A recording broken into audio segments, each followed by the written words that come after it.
అధికారులతో సమీక్షించాను. రాష్ట్రంలో గతంలో ఎన్నడూ లేని విధంగా ధాన్యం కొనుగోలు విషయంలో మీరే చూశారు రైతుల్ని ఏ విధంగా ఆదుకోగలుగుతున్నాము. వైఎస్ఆర్సీపీ ప్రభుత్వం రైతుల్ని మోసం చేసి 1674 కోట్ల రూపాయలు బకాయిలు వదిలేసి వాళ్ళు ఎన్నికలప్పుడు పారిపోయారు. రైతుల దగ్గర కొనుగోలు చేసిన ధాన్యానికి డబ్బు ఇవ్వలేదు. ప్రభుత్వం వచ్చిన తర్వాత పవన్ కళ్యాణ్ గారి దృష్టికి తీసుకెళ్ళినప్పుడు మేమిద్దరం ముఖ్యమంత్రి గారితో కలిసినప్పుడు ముఖ్యమంత్రి గారు కూడా ఖచ్చితంగా దీన్ని చొరవ చూపించి నెల రోజుల్లోపే మనం రైతులకి బకాయిలు చెల్లిద్దామని ఆయన కూడా మమ్మల్ని అందరూ కూడా ప్రోత్సహించి ముందుకు తీసుకొచ్చారు. ఇచ్చిన మాట మేరకు దాదాపు మన జిల్లాలోనే ఎక్కువ ఉంది, తూర్పుగోదావరి ఉభయ గోదావరి జిల్లాలో ఎక్కువ మంది రైతులు ఉన్నారు. 1674 కోట్ల రూపాయలు గత ప్రభుత్వం చేసిన బకాయిల్ని నిజాయితీగా ఈ కూటమి ప్రభుత్వం వచ్చినాక వాళ్ళకి చెల్లించాం. చాలా సులభంగా మేము కూడా చెప్పచ్చు మాకు సంబంధం లేదు గత ప్రభుత్వం చేసింది కదా అని. కానీ ఆ రైతుని మాత్రం మనం ఇబ్బంది పెట్టకూడదు, ఆ కుటుంబాన్ని ఆదుకోవాలనే ఉద్దేశంతో ఆ కార్యక్రమం చేశాం. ఈ రోజుకి కూడా ధాన్యం కొనుగోలు విషయంలో మన ఒక్క జిల్లాలోనే తూర్పుగోదావరి జిల్లాలోనే ఈ రోజుకి 600 కోట్ల రూపాయలు ధాన్యం కొనుగోలు చేశాం. 600 కోట్ల రూపాయలు ధాన్యం కొనుగోలు చేశాం. గర్వంగా చెప్తున్నాను, 48 గంటలు అన్నాం, 24 గంటల లోపే 98% మంది రైతులకి ఆ డబ్బు మేము అందించగలిగాం. ఎక్కడ కూడా స్వార్థం లేకుండా కష్టకాలంలో కూడా ఈ రోజున రాష్ట్ర వ్యాప్తంగా 25 లక్షల మెట్రిక్ టన్నులు ధాన్యం కొనుగోలు చేస్తే 6,000 కోట్ల రూపాయలు వెచ్చించి మన రైతు సోదరులు ఖాతాల్లోకి 24 గంటల్లోనే మేము జమ చేశాం. ఎక్కడైనా సరే రాష్ట్రం గురించి ఆలోచించినప్పుడు ఏ విధంగా పవన్ కళ్యాణ్ గారు స్పందిస్తున్నారో మీరు చూశారు. స్పందించే నాయకత్వం, అటువంటి మనసు కలిగిన వ్యక్తి మనందరం కూడా అదృష్టంగా భావించాలి పవన్ కళ్యాణ్ గారు. ఈరోజు రాష్ట్ర ఉప ముఖ్యమంత్రిగా ఆయనకి ఉన్న పంచాయతీరాజు డిపార్ట్మెంట్తో పాటు అటవీ శాఖ గురించి రాష్ట్రంలో జరుగుతున్న అనేక సమస్యలపైన కూడా ఆయన అవగాహన తెచ్చుకుని ప్రతి జిల్లాని అభివృద్ధి చేసే విధంగా సమయం వెచ్చిస్తున్నారు.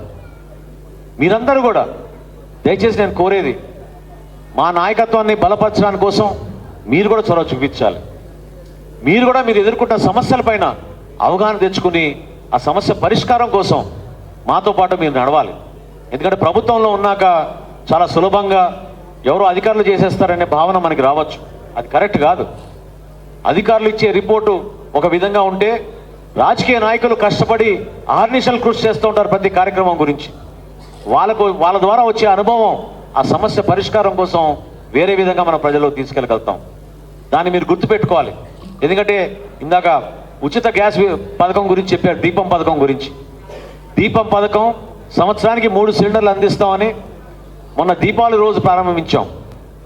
ఎవరైనా సరే రాష్ట్ర వ్యాప్తంగా గ్యాస్ కనెక్షన్ ఉన్న వాళ్ళు, తెల్ల రేషన్ కార్డు ఉన్న వాళ్ళు, ఆధార్ కార్డు ఉన్న వాళ్ళు గ్యాస్ బుకింగ్ చేసుకోవచ్చు. మీకు దీపావళి రోజు నుంచి మార్చి 31వ తారీఖు లోపు మీరు ఎప్పుడు బుక్ చేసుకున్నా సరే మీకు ఒక ఉచిత గ్యాస్ సిలిండర్ ఇస్తాం ఈ సంవత్సరంలో అని చెప్పి హామీ ఇచ్చాం. 1,55,00,000 గ్యాస్ కనెక్షన్స్ ఉన్నాయి రాష్ట్ర వ్యాప్తంగా. కానీ ఎక్కడ కూడా వెనకడుగు వేయలేదు. అడ్వాన్స్గా ముందుగానే ఆ కంపెనీలకి, గ్యాస్ కంపెనీలకి, 3 గ్యాస్ కంపెనీలకి 492 కోట్ల రూపాయలు రాష్ట్ర ప్రభుత్వం నుంచి జమ చేసి ఈ రోజుకి 90 లక్షల సిలిండర్లు రాష్ట్ర వ్యాప్తంగా దీపం 2 పథకం ద్వారా అద్భుతంగా ప్రజల్లోకి తీసుకెళ్ళాం. ఇన్ని ఆర్థిక కష్టాల్లో కూడా 1వ తారీఖున జీతాలు ఇస్తున్నాం. 1వ తారీఖు కాదు, 30 తారీఖునే పెన్షన్లు ఇస్తున్నాం. గతంలో ఎప్పుడైనా జరిగిందా చెప్పండి? ప్రతి సమస్య పైన ప్రభుత్వం ప్రజల కోసం స్పందిస్తూనే ఉంది. మంచి ప్రభుత్వాన్ని ఎందుకు అంటున్నాం అంటే, మీరేమో గతంలో ప్రెస్ మీట్లు పెట్టుకుని కేవలం పవన్ కళ్యాణ్ గారిని దూషించడానికే మీ సమయం వెచ్చించారు. మంత్రులు మీరు చూస్తున్నారు, ప్రతిరోజు పుంకాలుగా పత్రికల్లో ఎట్లా వస్తున్నాయో వార్తలు మీరు చూశారు.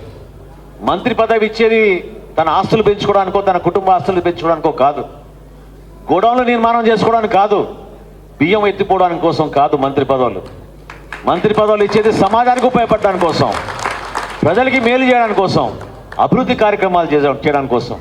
అంతేగాని మీరు మీ కుటుంబం అభివృద్ధి చెందితే చాలనే భావనతోటి గత 5 సంవత్సరాలు ఏ విధంగా పాలకులు ఇక్కడ నిర్మించారో మీరు చూశారు. కష్టపడదాం. మిమ్మల్ని అందరినీ కూడా మనస్ఫూర్తిగానే కోరేది, మళ్ళీ మన పార్టీకి చక్కటి నాయకత్వం మనకి పవన్ కళ్యాణ్ గారిలో ఉంది కాబట్టి దాన్ని మన ప్రజల్లోకి తీసుకెళ్ళాలి, నిలబడాలి, పార్టీ కార్యక్రమాలు మనం చేసుకోవాలి.